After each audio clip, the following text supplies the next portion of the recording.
You've heard about the border crisis, but what is the actual crisis? Is it the recent and what you think the United States should do to respond? And has the distinction between Trump and the Biden administration's approaches been both under and over exaggerated? We are getting answers today as we are examining what's actually happening at the U.S. border. All coming up next. Live from Los Angeles, this is the Special Report.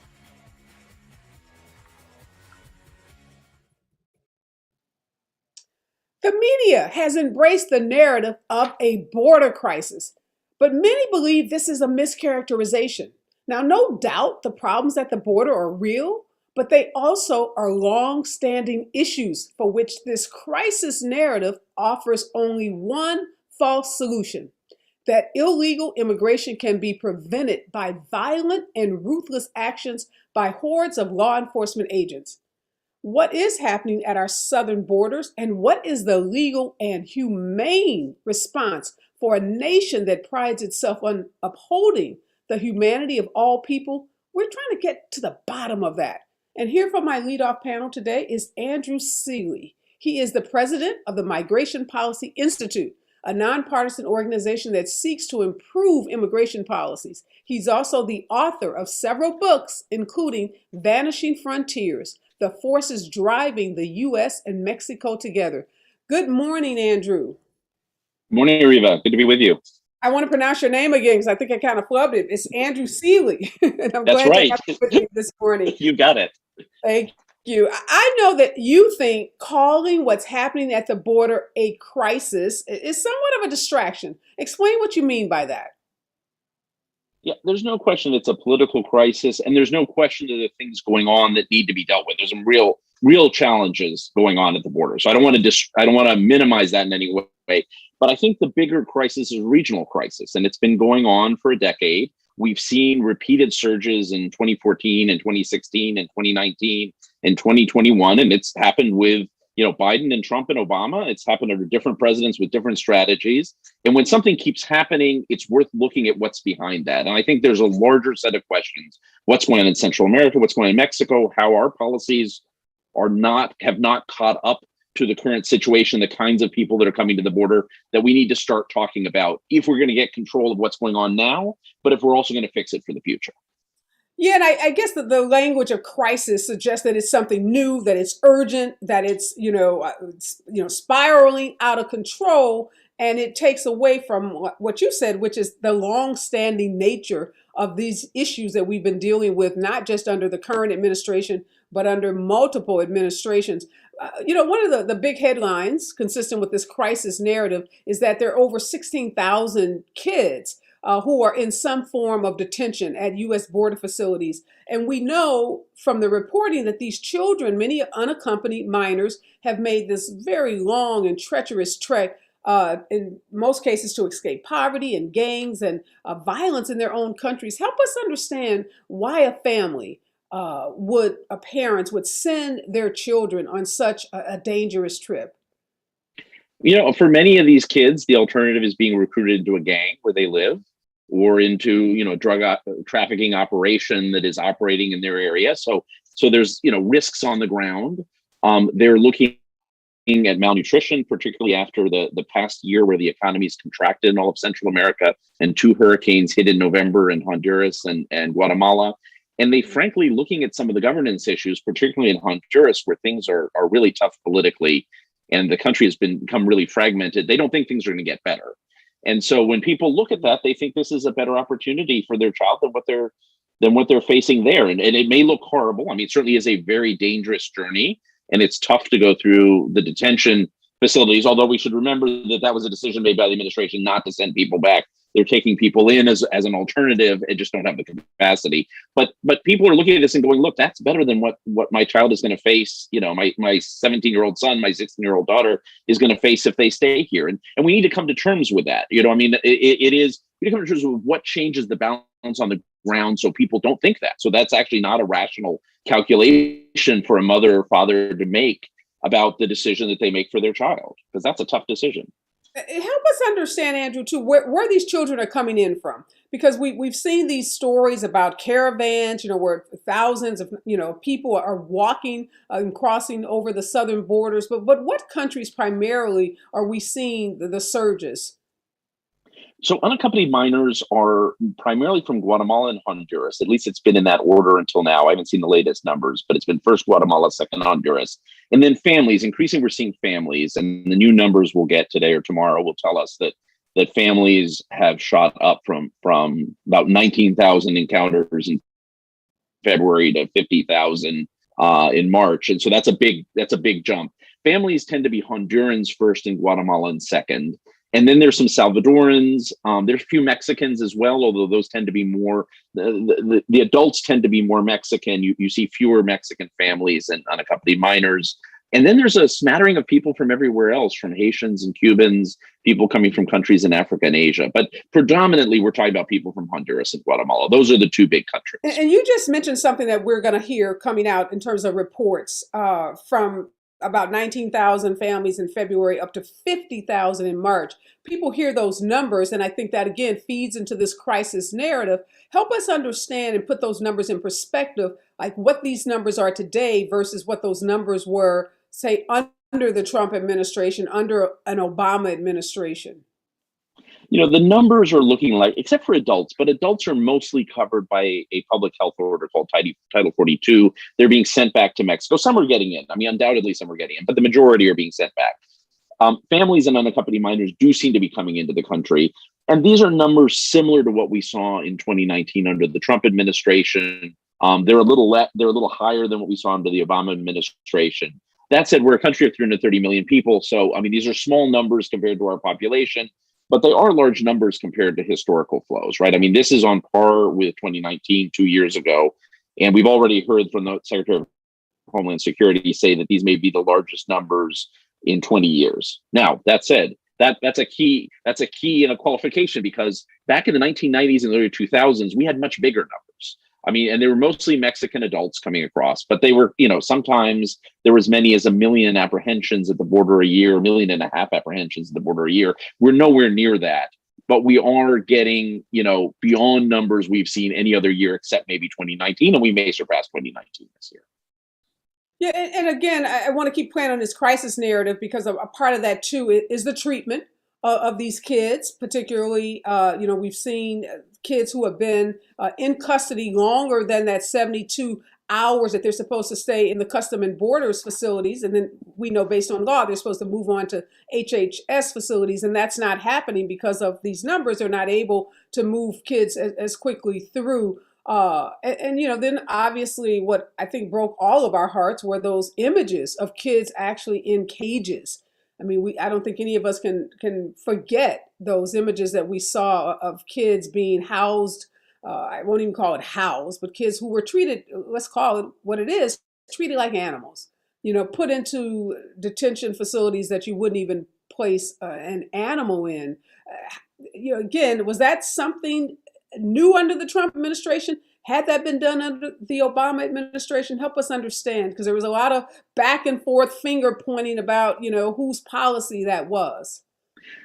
It's been done it was done to a lesser degree. It was done a little more callously under the Trump administration. I mean, there was a little more of a less attempt to fix it quickly. But this is really a result of not investing in the kind of bed space that's needed to be able to deal with surges in a surge capacity when large numbers of people come. And so right now what you're seeing is a very fast expansion of bed space. It's still not sufficient, but they're trying to increase it quickly so that people are in decent treatment.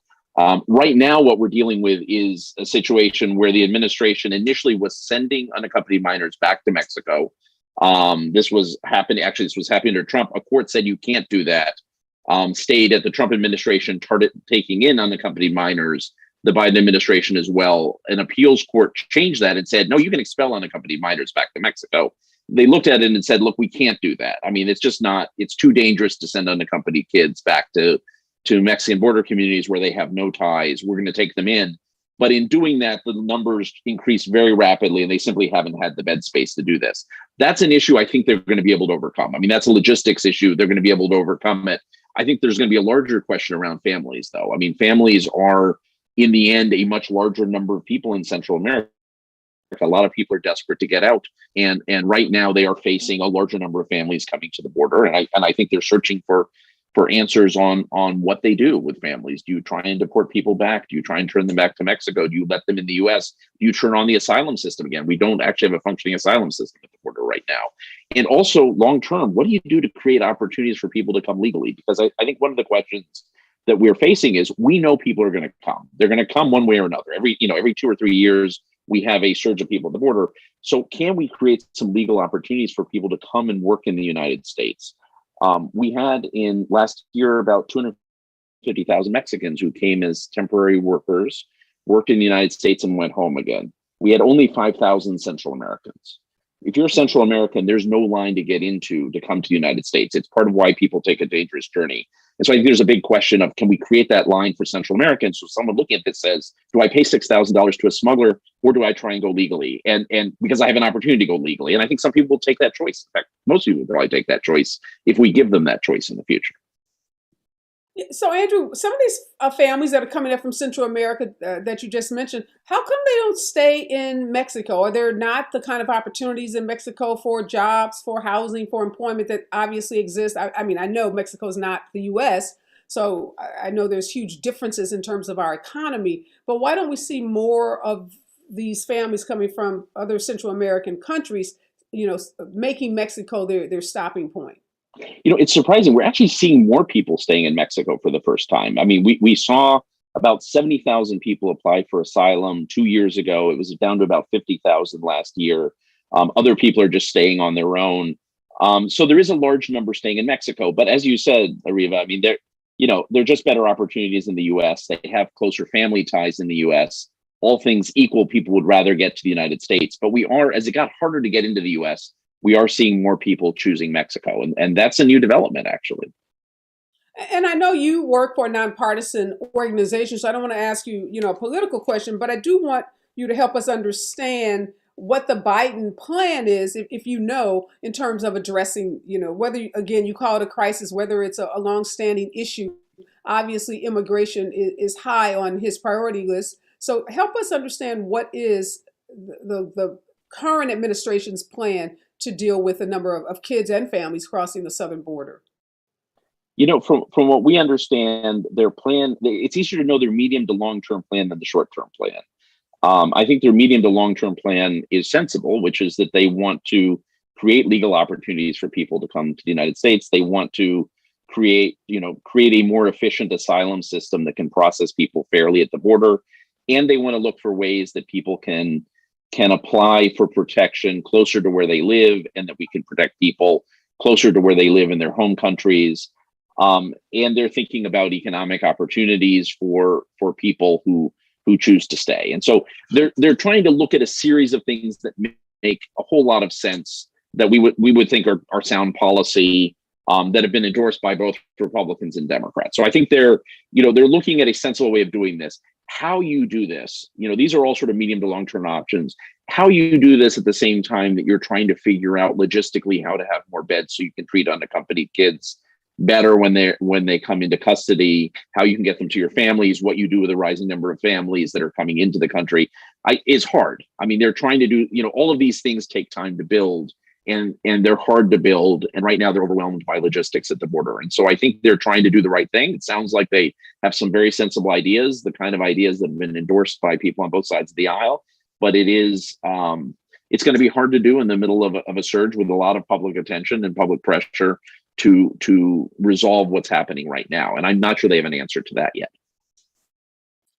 Well, before I let you go, Andrew, I want to just go through a couple of myths. I think this issue of what's happening at the border obviously gets clouded by what political party you are a member of, what news stations you watch, what talking points you hear articulated by different members of Congress and even the media. But there's some myths out there that I think are widely disseminated, and we should try to dispel people.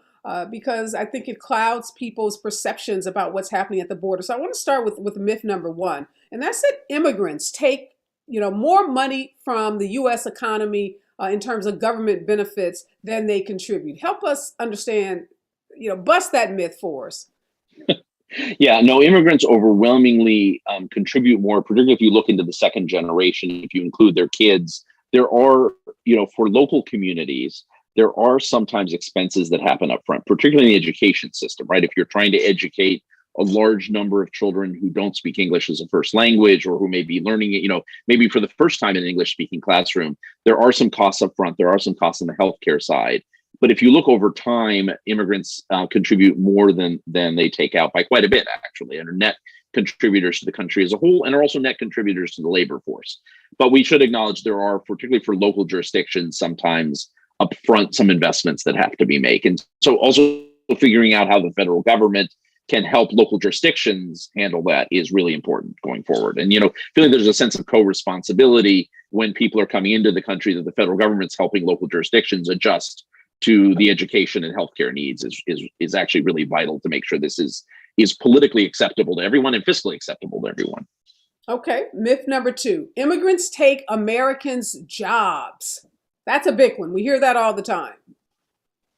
Yeah, immigrants are, obviously are workers, but they're also consumers. They're also innovators. There is we know that immigrants are twice as likely as native-born Americans to start businesses in the United States. And this is true any education level and any nationality. I mean, that immigrants tend to be a big part of the innovation and entrepreneurship engine in the country. And, overall, in the workforce, there's a lot of complementarity between immigrants and native-born workers. So we can never say that there is no job that has ever been lost to an immigrant.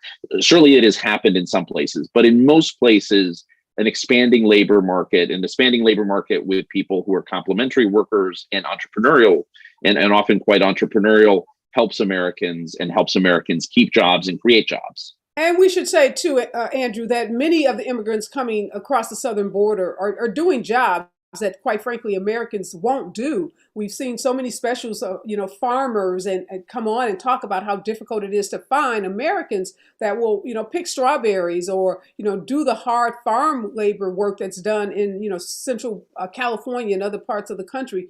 And that is only those immigrant workers who are willing to do that work. So, we want to dispel the myth that immigrants are taking jobs from Americans. In many cases, they're doing jobs that Americans won't do. So I think that's important to note. Myth number 3, the U.S. doesn't need immigrants. Yeah, the U.S. is, it would be hard to figure out where labor market growth is going to come from if it's not from immigration going forward. It's worth pointing out also, the U.S. actually gets, despite sort of common impressions, the U.S., because it's such a country that is attractive to people around the world, gets highly qualified immigrants. About half of immigrants that have come into the United States in the past 5 years have a college degree. This is not always true of people coming from Honduras and Guatemala, but it's true if you sort of average out everyone who's coming into the country through all the different channels, is that we actually get people who go in at all levels of the economy, but we tend to get people with fairly high levels of education that come to the United States, often not working in their chosen profession, right? They're often driving an Uber. They're often, thinking about, they may have been an accountant in their country and they're thinking about how to start a business here because they can't figure out how to be an accountant here, but they can figure out how to start a business, or qualify to be a doctor and they can't do that. That just takes too long and it's too hard, but they're going to go a different avenue in a different profession while they're here. So we get very qualified immigrants. And overall, most of U.S. labor force growth going forward will come from immigration, actually. So we need it just to stay competitive with other industrialized countries in the world. Yeah, and I should just note that U.S. birth rates have been falling in pretty exponentially in some cases. So immigrants are helping us supplement the people that we're not populating because of low birth rates in the U.S. And the last myth I want to bust is we'd be better off if immigrants were not afforded citizenship. Help us understand why that's just wrongheaded. I think there's a legitimate argument that can be had between Democrats and Republicans on whether to give people a pathway to citizenship or not for political reasons, right? I think there is sort of political fears.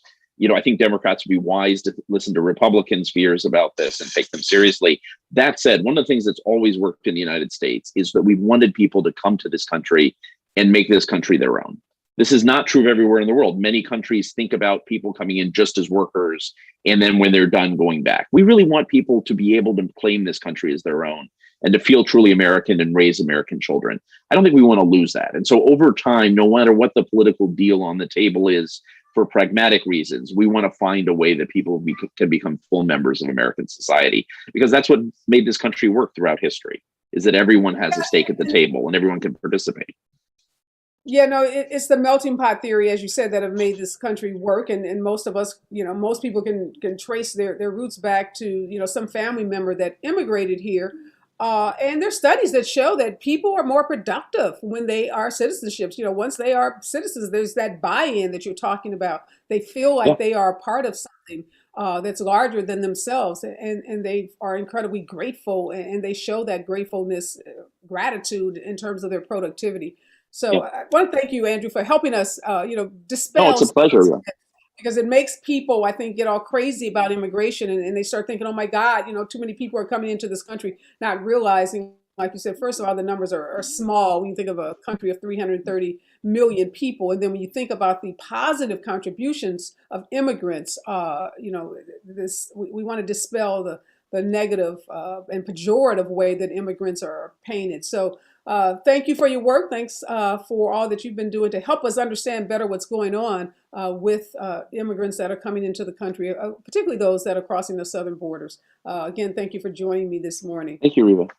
It's great to be with you. Okay, my next guest is Dr. Belinda Hernandez Arriaga. And she is a licensed clinical social worker. She's assistant professor at University of San Francisco and executive director and founder of ALAS, a social justice organization in Northern California. I want to welcome you. I think I'm mispronouncing your name, so help me, Dr. Hernandez. Yes, good morning, Areva. Thank you. It's Dr. Hernandez Arriaga, and don't worry about it at all. Arriaga. Okay, Arriaga. I'm sorry. I am so happy that you joined us this morning because, I mentioned those kids in cages and what we've seen with immigrants coming into this country. And as a mother, particularly looking at these unaccompanied minors, my heart just breaks for them. And I know your work focuses on Latino mental health and immigrant and refugee trauma. Help us understand, what possibly could be, what it could be like for a parent that's making the decision to send their unaccompanied minor, on this long and very dangerous trip. Good morning. Thank you so much for asking this important question. I've actually had the opportunity to sit with many mothers and fathers, even the children themselves, to hear about their journeys and the pain, the suffering, the fear, and why this is happening. But I do want to also point out that many of the children do not come alone. They come with a relative. They come with someone on this journey that is trusted, an extended family member, but we classify them as unaccompanied if they're not with their actual parent, mom or dad. So in many ways, the children come in safety nets, but then find themselves, being separated because they're not with their bio parent. However, having said that, I've talked to parents, especially you mentioned earlier about the Remain in Mexico policy when they were having to be in the MPP on the other side of Mexico, Matamoros, where I got to go and visit with the children along with our team of the Bay Area Border Relief. And what we saw were parents that were so fearful of kidnappings, of death, of hunger, of, extortion, real day-to-day trauma that they woke up to every day that they were already fleeing from in their home country. So we get to hear about the stories of what's happening back home in their home country. And I will tell you, Reva, that many of them say to me, I've never planned to come to the United States. And I also see the tears of missing home, of having to leave their loved ones to be able to flee from this violence that they're coming through. Then they come into Mexico and places that are, especially in Matamoros, it's the murder capital of Mexico. And you wonder, well, how do these children survive when they're having to be in these horrible tent camps that, thank God, recently ended under Biden's administration. He ended the MPP policy, but we sat for 2 years and watched the traumatic, harm, the psychological harm this was having to the children and the parents to worry about, will today my kid be kidnapped? Could they die? Could they, are they going to starve? There's so many variables. And as a mom myself of three daughters, I often thought of, would I have to do the same thing? And you start to humanize it and bring it back home to you and say, would we have to do this? And then we see the tears and the aftermath of crying, of despair of what the parents feel when they do have to let their children come, because they're basically saying, if they stay here, they will die. If they cross, perhaps they will have a chance at life. And it's a real sacrifice that no one will understand unless they're there. Yeah, it's kind of hard to even imagine, sending like you said, they're not unaccompanied, they're with a relative, but still, if you're a parent, releasing your child to go with a relative and not knowing what's going to happen to them. And then once they get to the U.S., we know that there's this law that says the kid should only be in those custom and border facilities for 72 hours. But we also know that many of them are staying, 100 plus hours. And these centers for the custom and borders detention centers were built for adults, not for children, and not for children to be there, past the 72 hours. What impact is that having on these kids who are spending all this time in those custom and border facilities? Well, the most important thing is we really need to think about the humane treatment of children, the psychological impact that this is having on them, and how do we really correct for this to help them have a safe and welcoming entry into the U.S. while we sort out what is happening and what needs to happen with them. I was able to meet with children coming out of detention center in 2018, 2019, and what they shared with me were horrible experiences of being isolated, having the foil blanket, feeling cold, being hungry, not having anyone to talk to. And we really need to think about, how do we bring in caring individuals, social workers, psychologists, therapists, clinicians, advocates, child advocates, legal folks. Many times we don't even see attorneys at this point in the process. Children should have an opportunity to have access to advocates, to legal advocates. And I think that there's a lot more that we can be doing, and we can shift the narrative of what we're seeing. We understand that, yes, there is a crisis with numbers coming in and the ability to house, but we also need to shift the conversation to, what are the resources that we're putting there that welcome these children and are there to be able to meet, talk with them, and see what is happening at all levels. Yeah, some of the statistics that I saw about the abuses that these kids face, again, just broke my heart. How common sexual assault is. I know there was a recent poll or survey done by Doctors Without Borders, and they found that like 31% of women and 17% of boys said that they were sexually assaulted at these facilities. And again, these are facilities that are run by the federal government, and they're supposed to vet the staff that works there. But have you had an experience to interview or talk to any adults or children that were sexually assaulted? I have not talked to children directly about being sexually assaulted, but I do know that the level of fear and insecurity that they hold is so significant. And so we really have, and what are the people that are working with them to also hear their side and be an advocate. So I really think about, how do we start to increase the transparency, the visibility of these children, and take them out from being invisible and bring it out into the light, where there's more community, more activists, more folks involved at the table to welcome them to be there, and clinicians like myself to say, how can we work to help these children heal both the pre-migration and the post-migration trauma that they're experiencing. And just last question for you, Doctor. How can we how can we make this issue resonate with people, just from a humanity standpoint? Because we get into these really, strident political fights about immigration. And I think sometimes the people just become numbers, and people get so caught up. There's 12,000, there's 16,000, but they really lose sight that we're talking about, in many cases, children. And we know, this country knows, that children that experience that level of trauma, are going to be hurt. They're hurt people. And we know that hurt people hurt people.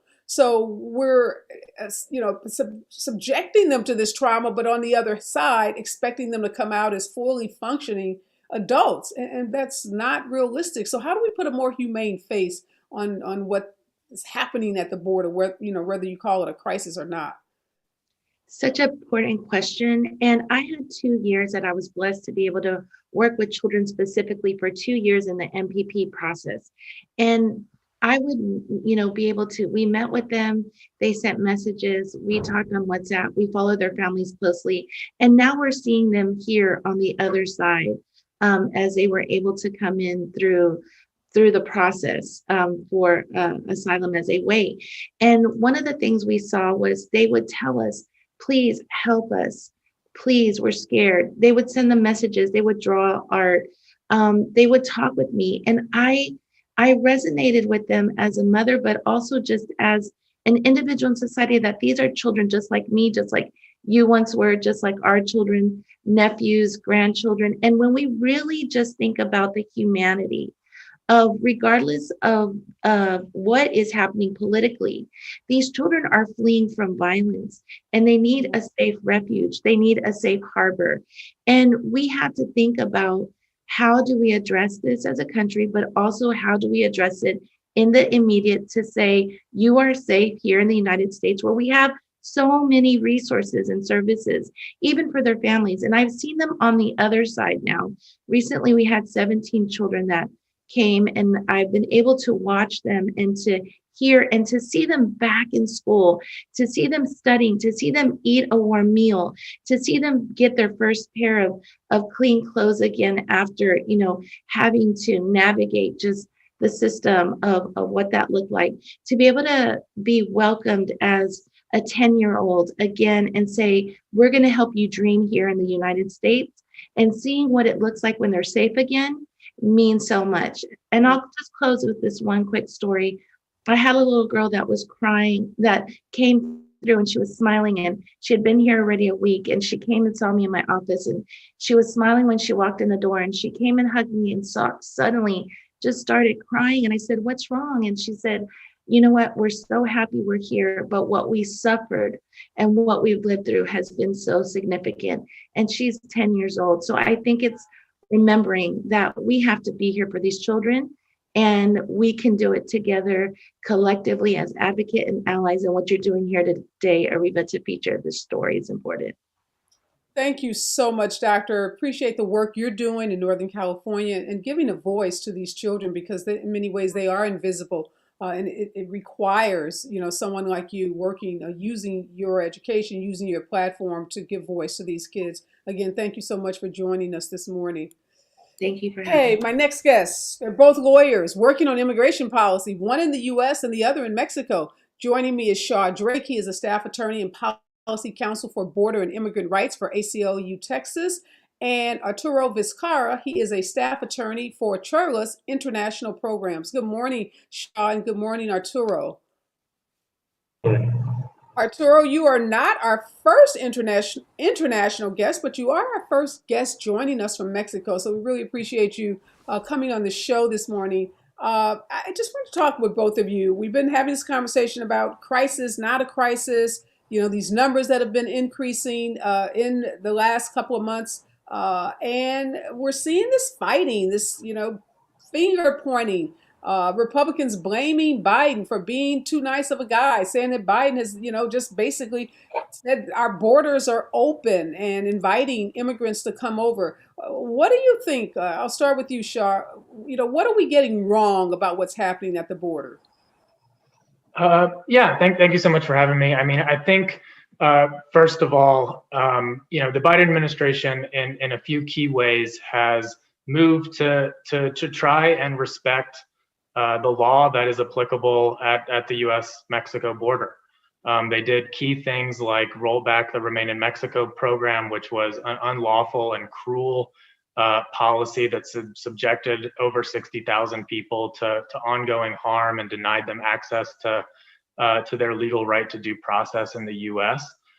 They also rolled back the expulsion of unaccompanied children, and are following the law with respect to children arriving at our border.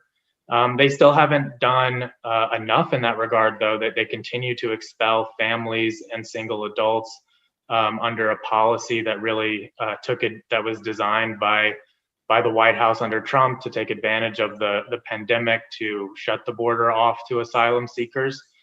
So there's more that the administration needs to do to follow the law at the border, but they have taken important steps to again, respect what is lawful and get rid of policies that were clearly, illegal, that were created and perpetrated by the Trump administration.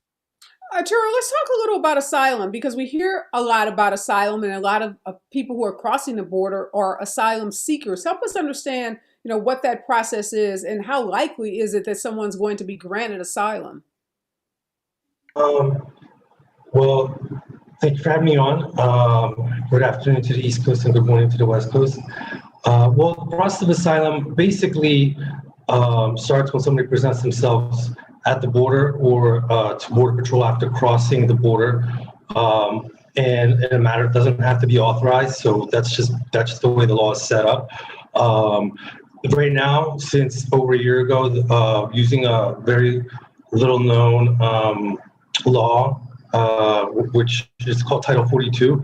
The Trump administration first put this restriction, so no asylum seekers were basically allowed into the country from the southern border. So nobody can present themselves at the port of entry and ask for asylum. That's still the case right now. So the only way people are able to present themselves for asylum is by crossing quote unquote illegally and then asking for asylum. But what's happening is most people are still being expelled, as your first guest was talking about, and then only unaccompanied minors are being allowed, and that's why you're seeing this, kind of huge big influx of unaccompanied minors. Also, because it's not necessarily because Biden's so great. It's because there are so many people, including accompanied minors, that have been building up in Mexico. The numbers have been just kind of waiting. And I always like to say these folks were going to be coming whether Trump won again or whether Biden won. The main motivation is being is desperation. So once these policies, if we go back to an asylum regime, kind of, let's say, pre-Trump, people should then therefore be able to, they should be given a court date, an immigration court, and they should be able to start a process in applying for asylum that usually takes many years.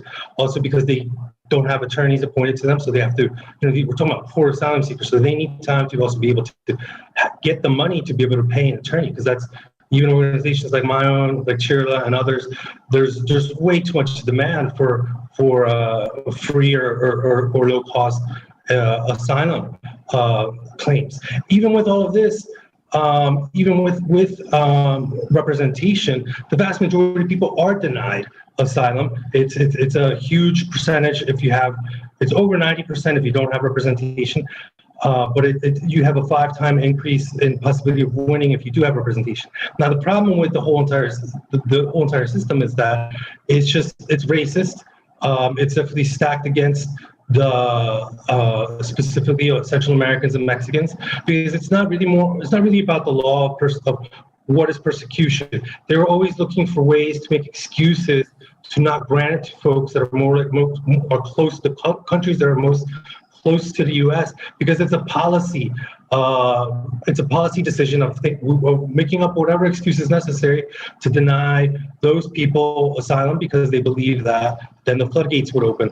And the last thing I would say to this would be, well, the U.S. really needs to do a better, to take more responsibility in the creation of the conditions that cause people to flee in the first place, whether it be civil wars or drug wars or propping up of dictatorships. That continues to be what happens with Honduras, the number one country where people are coming from, where they've been supporting a dictatorship since the coup d'etat in 2009.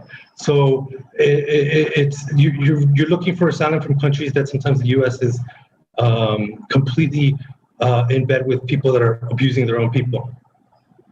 No, and that's an excellent point, because I think, again, people think that, people are fleeing these countries for no good reason, and they don't quite understand what the reason is and what the role that the U.S. is playing in destabilizing these countries and helping to create some of the violent conditions that exist. So again, we need to talk about that more. Shaw, I want to ask you though about kids who have been separated from their parents. We know under the Trump administration there was this separate these kids, and for many months kids were not being reunited with family. When Biden came into office, he immediately made that a priority to try to help these kids get reunified with their parents.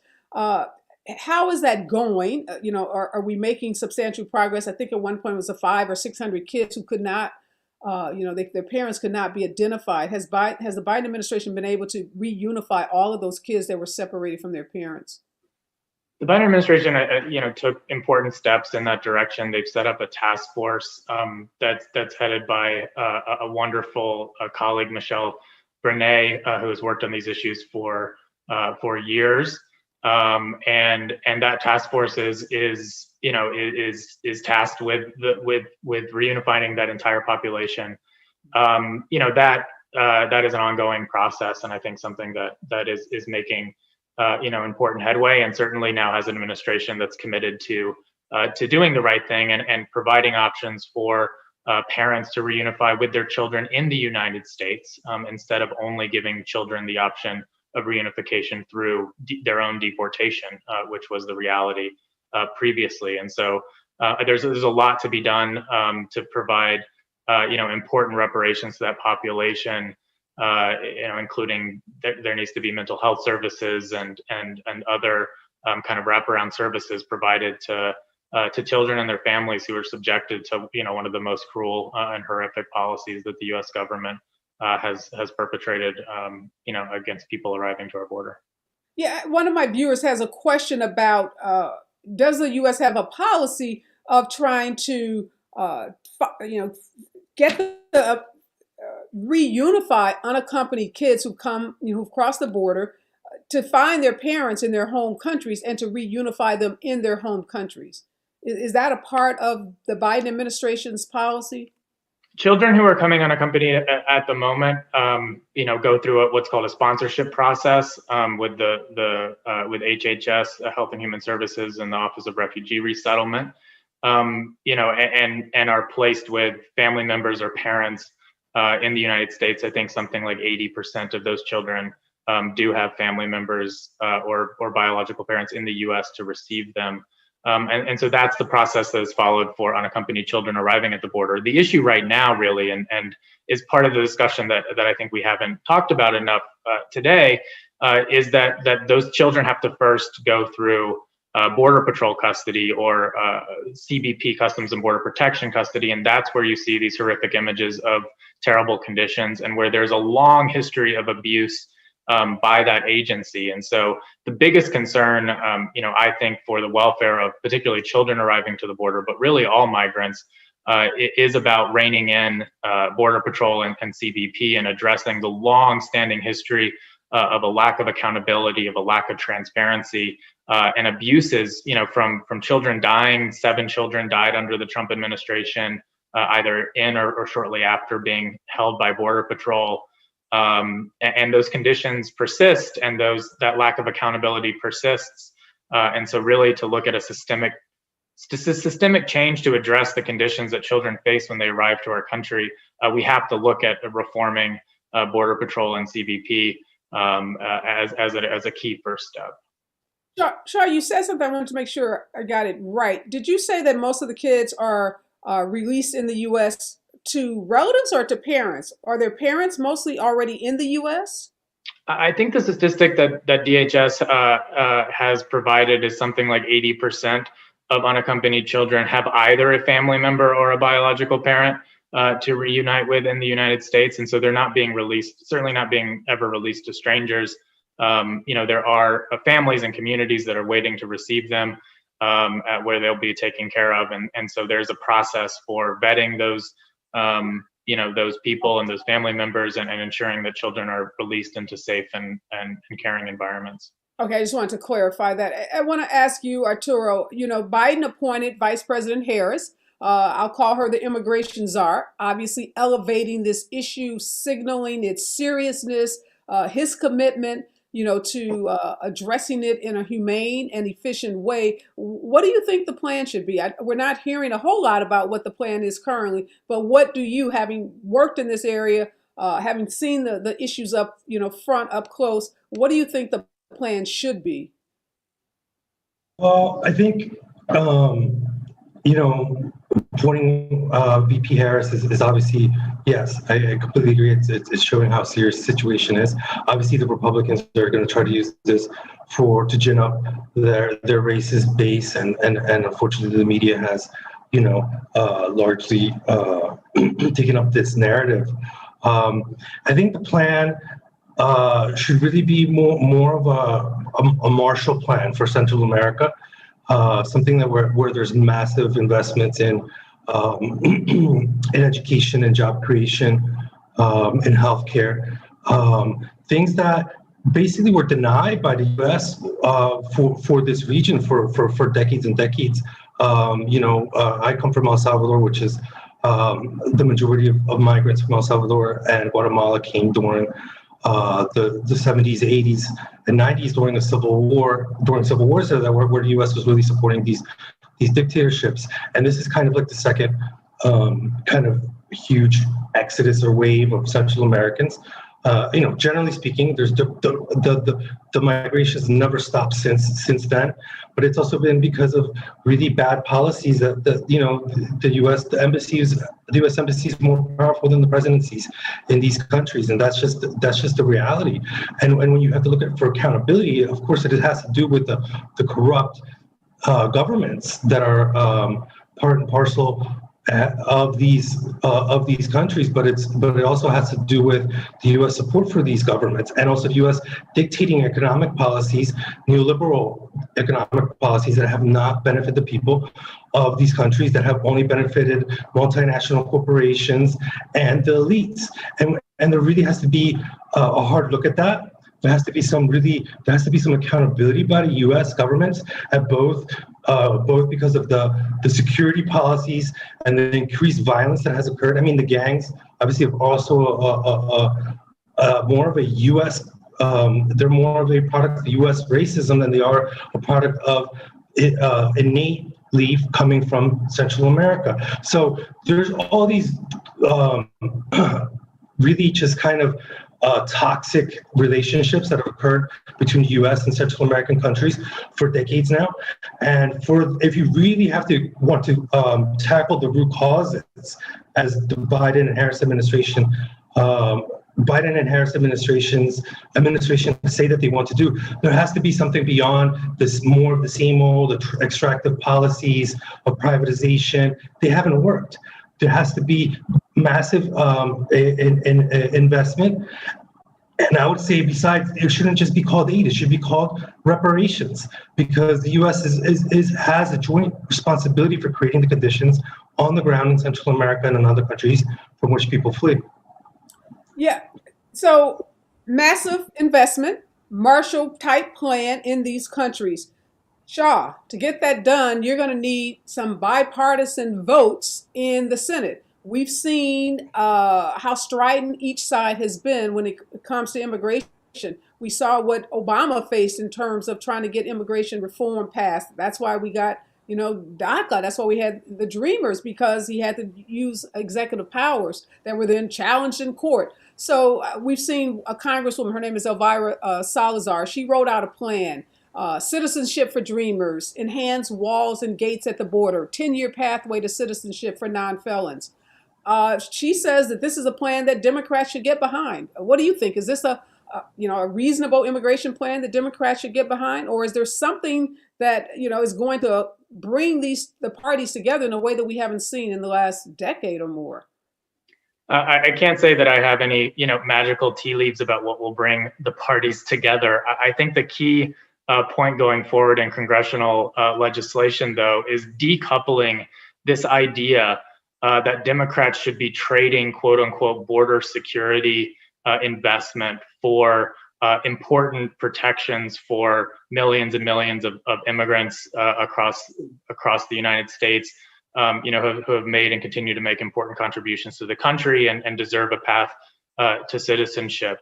that has to be decoupled. We cannot have a conversation where we are trading off failed border policies and dumping money into nothing but law enforcement.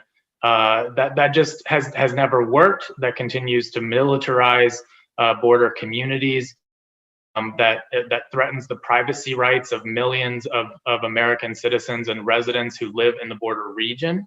And so it's unacceptable for the Democratic Party to look at the current landscape and think that they continue to need to make these massive trade-offs in order to get bipartisan support. There is overwhelming public support for the DREAM Act, for DACA students, and for other legal pathways, for the 11 million undocumented people who've lived in the United States, many for decades, and there is really no need for them to cave and couple that with a wrong-headed investment in quote unquote border security. The border is secure.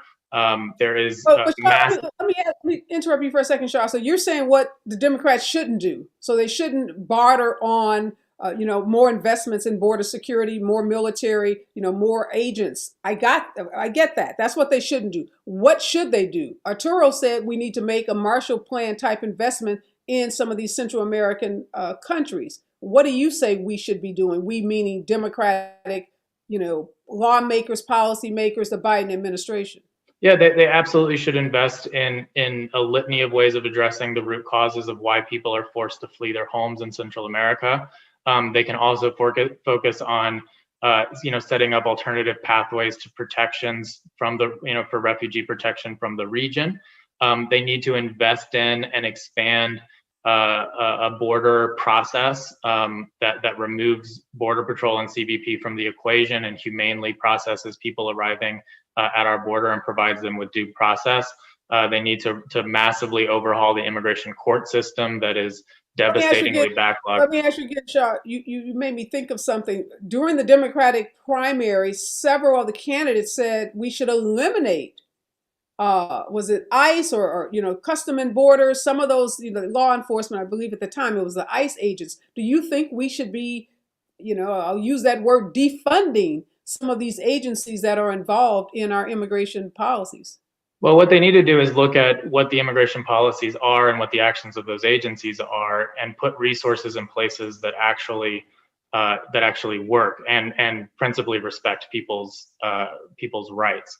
And so there is no need to have a CBP budget, for example, upwards of $17 billion. Those resources can be reinvested in border communities. They can be reinvested in the type of infrastructure that could humanely process people at the border outside of a purely law enforcement context. We spend massive amounts of money on treating children and asylum-seeking families like a massive, national security threat, which they're not, and that needs to be, that those resources need to be appropriately placed at ports of entry where the majority of drugs pass through.